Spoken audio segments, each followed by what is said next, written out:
Welcome, everyone. I am absolutely thrilled to have you here today. In this explainer, we're going to unpack a massive 230-page market data report to uncover the invisible financial engine that is quietly but totally reshaping India's digital economy. If you're the kind of person who loves figuring out the hidden architecture behind everyday tech, well, you're in exactly the right place. We've got a ton of really fascinating ground to cover, so let's just dive right in.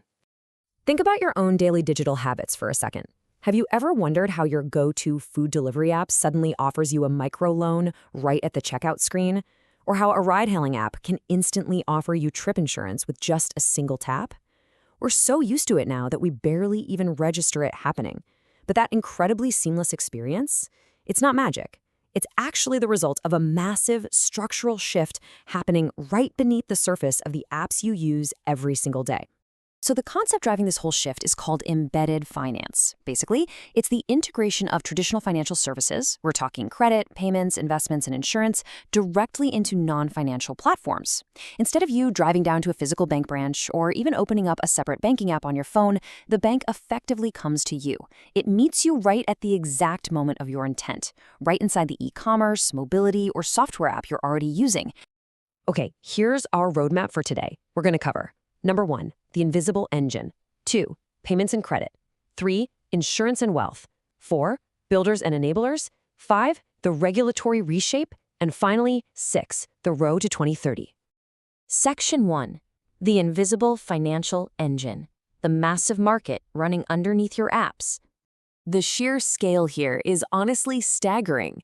The embedded finance market in India is projected to hit $24.03 billion by 2025. To put that into perspective for a second, that number is actually larger than the entire GDP of several small nations, and it's just quietly powering our digital economy. This isn't some niche tech experiment or a passing fad. It's a foundational pillar of modern commerce. Plus, it's compounding fast, growing at a projected 12.4% annually heading into 2025.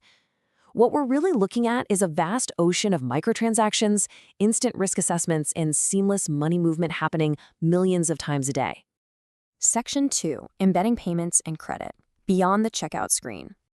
I actually like to call this the Trojan horse of modern finance. Just look at these super relatable platforms.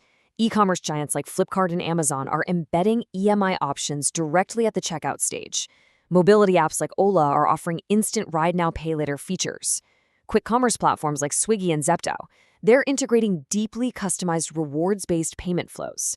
And this innovation isn't just on the consumer side. B2B procurement platforms like OffBusiness and Udon are seamlessly offering working capital finance right inside their supply chain workflows. For a small business owner, not having to leave an app to secure a bridge loan from a completely different bank, that is an absolute game changer. It removes the friction entirely. By hiding all that complex credit underwriting inside familiar apps, these companies are drastically improving their conversion rates and significantly boosting their average ticket sizes. Now, the absolutely crucial point here is understanding the underlying infrastructure making this frictionless experience possible. The Unified Payments Interface, or UPI, accounts for a staggering 75% of all retail digital payments in India. This massive, undeniable dominance basically provides the ultimate interoperable canvas for developers. Because UPI is so ubiquitous, it allows tech platforms to easily layer on embedded payment models, subscription billing, and now even direct credit lines. And they're building all of this on top of a foundational infrastructure that nearly every single Indian consumer already trusts and uses daily. Section 3, integrating insurance and wealth, trip covers, and microinvestments. Let's shift gears from how we spend and borrow money to how we protect and grow it. Traditionally, buying insurance or investing in mutual funds were entirely separate, honestly, pretty clunky chores. You're talking stacks of paperwork, multiple phone calls, days of waiting. Today, it's a completely frictionless journey. Step 1, you book a flight on Make My Trip. Step 2, you add ACO trip insurance with a single click before you even finalize the ticket. Step 3, you use apps like Jar or Kuvera to automatically round up your digital spare change into micro-investments. This smooth, multi-step checkout is only possible because regulators like the IRDAI relaxed their norms to actively encourage bundled products. Combine that with low-cost APIs that allow for instant policy issuance and claims management, and boom, you have a total revolution in wealth and insurance. Section 4, Infrastructure Builders and Enablers, the architects of the ecosystem. To really get how this ecosystem functions, picture it like a three-layer cake. At the top layer, you've got the consumer platforms, your Amazons and Zomatos. They own the ultimate prize, massive customer distribution, and incredibly valuable day-to-day transaction data. In the middle layer, you have the banking-as-a-service, or BOSS enablers, like Set2, Decentro, and M2P. They provide the core technical plumbing, all the API infrastructure, and data orchestration. They basically abstract away all the heavy lifting. So you might be wondering, why don't platforms like Zomato just build their own banks? Well, they want to avoid the massive regulatory headaches and extreme capital requirements of actually getting a banking license. That is where the foundational layer comes in, the regulatory entities. Traditional banks like HDFC and ICICI bring the essential compliance, the hard-to-get licenses, and the actual lending capital. No single player does it all. It is an entirely symbiotic, partner-driven ecosystem.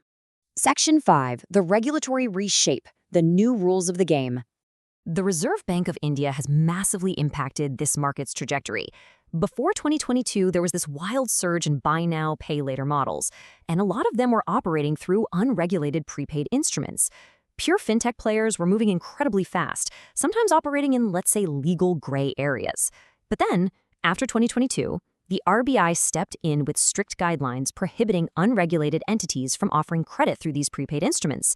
The landscape shifted dramatically overnight. Now, fintechs absolutely must partner directly with licensed non-banking financial companies, or NBFCs, for any actual credit dispersal.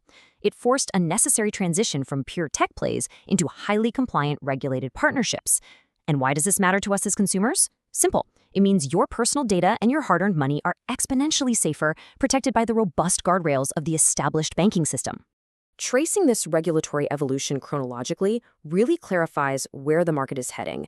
In 2022, we saw those crucial restrictions on prepaid BNPL models. Fast forward to 2023, and the RBI introduced the Digital Lending Guidelines, or DLG norms. These mandated absolute transparency in interest rates and required that loans be dispersed directly from regulated entities to the consumer, cutting out the middleman's bank account entirely.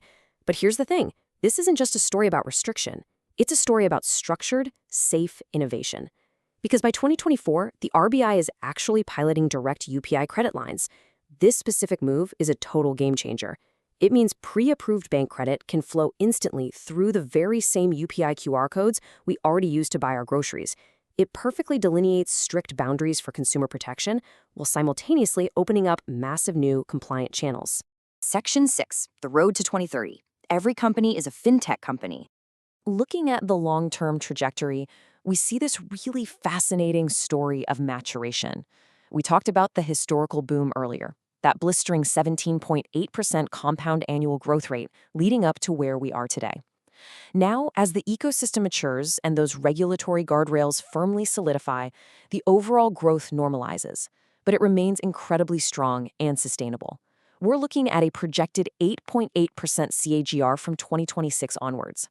That steady momentum pushes the total market size from $21.38 billion in 2024 all the way to a massive estimated $33.69 billion by the end of the decade.